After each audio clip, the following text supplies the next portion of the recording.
Welcome back. So, episode one of Perfect Round sets up world where power, image, and ambition matter more than truth. And right from the start, it pulls you in a high-stakes game of identity and control.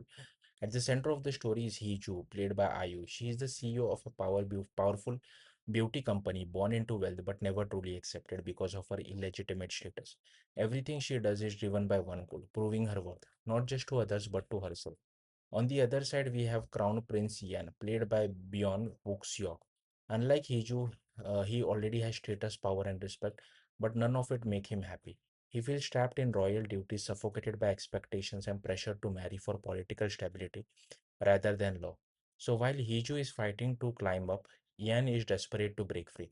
Their words collide during the king's birthday celebration, a moment that perfectly captures the tone of the show. Yeju boldly breaks royal protocol with a striking appearance, instantly grabbing public attention. It's a calculated move and it works. Then comes a small but symbolic incident, a fire at the palace, where Yeju and Ian finally meet, and that's where everything changes. Both characters see something in each other, not romance, not yet, but opportunity. Heiju chooses Ian as her future husband because he represents status, validation, and ultimate success. Meanwhile, Ian sees Heiju as his escape, someone bold enough to disrupt the rigid life he's stuck in. So, what begins is not a love story but a deal. A contract marriage built on ambition and personal gain.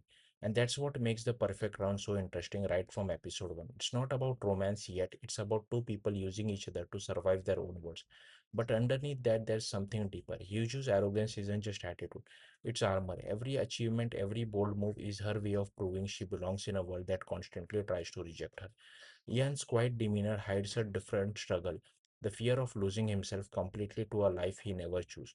Together, they represent two sides of the same problem identity. One is fighting to be accepted, the other is fighting to be free. Performance wise, Ayub absolutely commands the screen.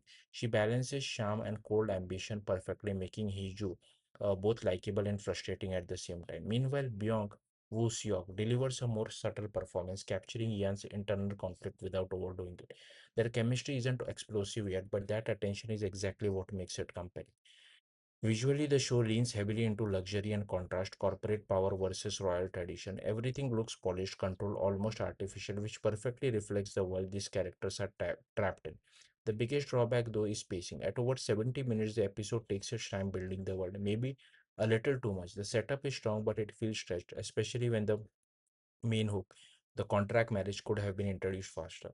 Still, this slow burn might actually work in the show's favor because if episode 1 is all about building pressure, then what comes next is about release.